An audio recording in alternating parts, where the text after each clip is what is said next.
asalaamu calaykum waa yuusuf shiree isku soo noqda wanaagsan waa maalin kale iyo fursad kale cusub maantana waxaynu ka ictiminaa dhankaas ee united kingdom ama waddankaas ingiriiska waxaan isla eegi doonaa laba scholarship oo ay bixinayaan laba jaamacadood oo ku kala yaala waddankaas ingiriiska labadaba waa masters reer undergraduate wax yar suga laakiin idinkuna weli turkish scholarship oo kale scholarship oo undergraduate furan kuwa kasii faa'iideysta fadlan haddii aad channelka cusub tahay inay hubi in aad share like iyo subscribe tiraahdi gambaleelkana furan si aysan ku dhaafin fursadaha isbuuclaha ah ee aan channelkan soo geliyo waa tahay scholarshipka maanta waa masters waxaana bixinay laba jaamacad oo ku kala yaala waddankaas ingiriiska jaamacadda koowaad waa University of Sheffield scholarshipkan waxaa la yidhaahdaa Alan and Nasta Ferguson Charitable Trust Master Scholarship kalabaadna waxaa bixinay jaamacadda Exeter waxaana la yidhahdaa Green Future Postgraduate Third Scholarship Faculty of Environment Science and Economy labada scholarship baa marka labadaba si fudud oo kooban u dulmari doonaa insha allah isla isbuuca gudihiisana waxaana la wadaagaya scholarshipyo kale oo iyaguna waddankaas UK oo furan waa tahay akhyaaray scholarshipka koowaad ee jaamacadda ay bixiso University of Sheffield ee Alan Nesta Ferguson waxa weeye scholarship waxa weeye kooban oo 3 qof kaliya ayaa booska la siinayaa kaas oo ay sanad dugsiyeedka 2025 oo September bilaabanaya ay ku dhigan doonaan jaamacaddaas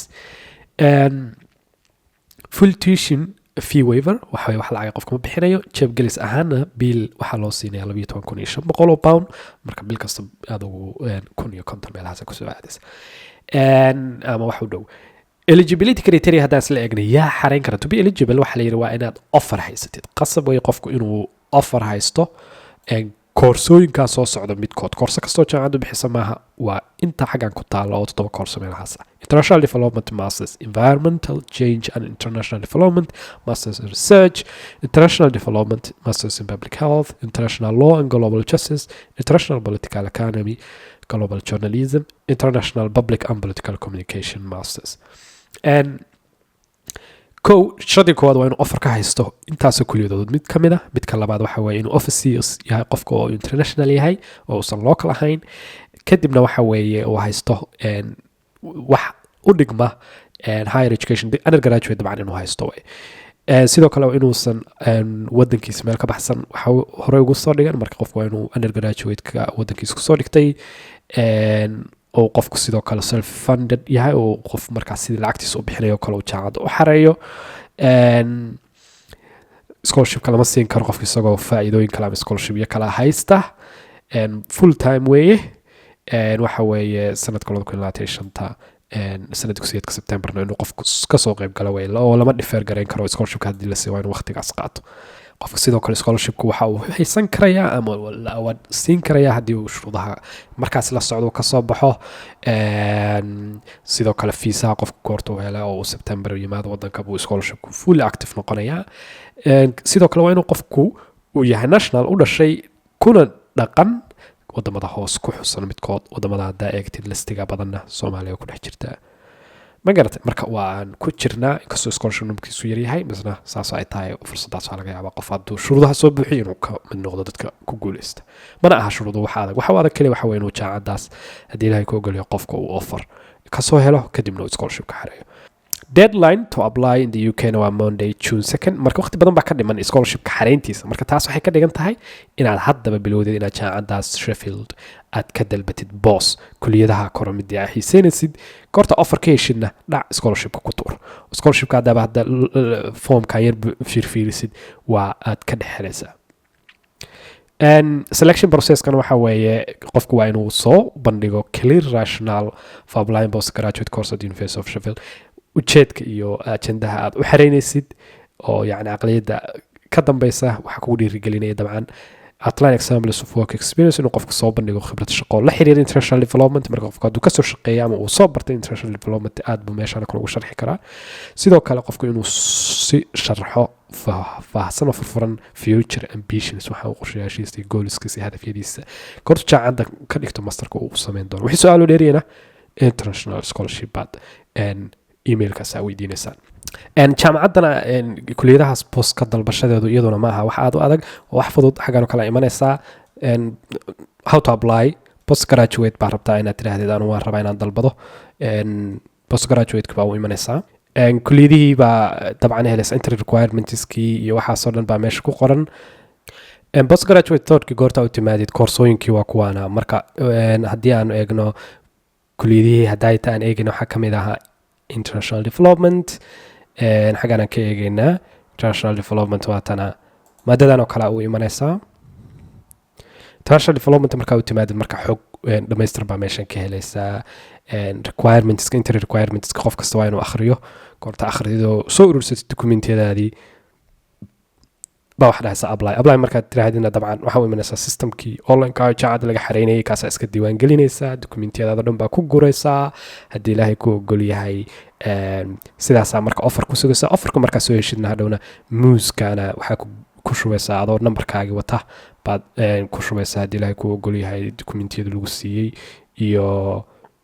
muuskaa ku guraysaa dabcan offerkii lagu siiyey kadibna sidaasaad haddii ilaahay ku ogol yahay ku xareynaysaa scholarshipka marka waa kana I have a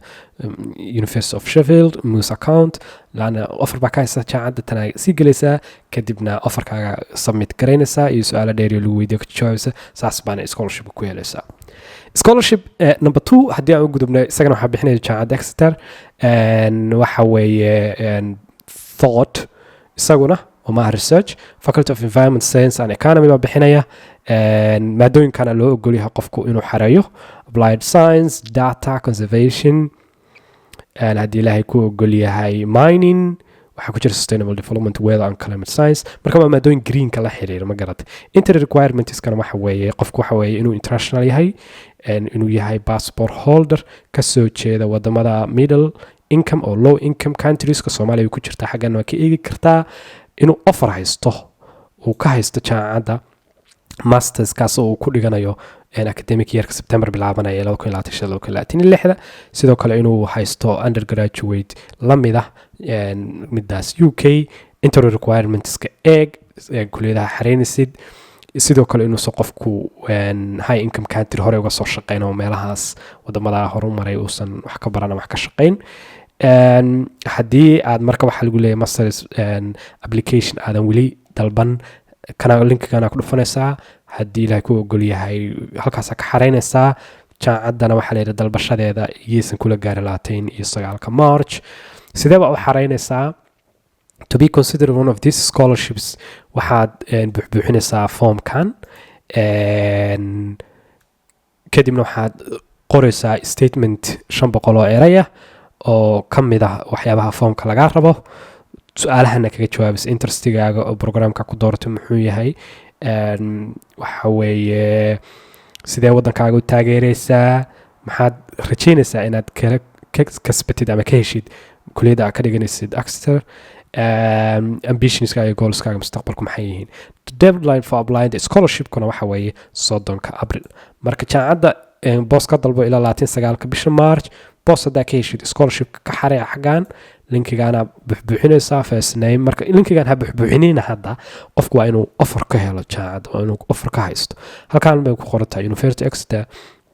ma xareysa yes hadaa tirahdid kuliyadda xareysa waa soo qoraysaa kadibna hadda ilaahay ku weydiinaya offerka halka ka heshay you receive an offer from the University of Exeter kadib baa gelinaysaa numberka iyo wixii xogtii haysatay marka dabcan hadaadan xogtaas haysan ma buuxin kartid formkan marka waa labada stage isku xiga jaamacadda xare boos ka dalba kuliyadahaas kor xaga linkigaaba toos ugu dhufanaysaa kuliyadda rabtid ka dalbanaysaa goorta kuliyadda dalbatid baa kadib formka buuxinaysaa scholarshipku marka waa 30 April buuxirmay number for awards waa very low waa hal qof sorry waxa way full tuition fee waiver iyo lacag jab gelisa hal sano buu scholarship kan soconaya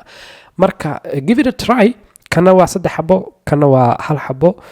jaamacado kale badan oo UK ah jira badan wax laga yaabo numberku inuu safari hay ahayn laakiin jaamacado badan baa scholarship bixiyo UK ku yaala marka iyagana insha Allah soo wada dhigi doona marka isha ku haya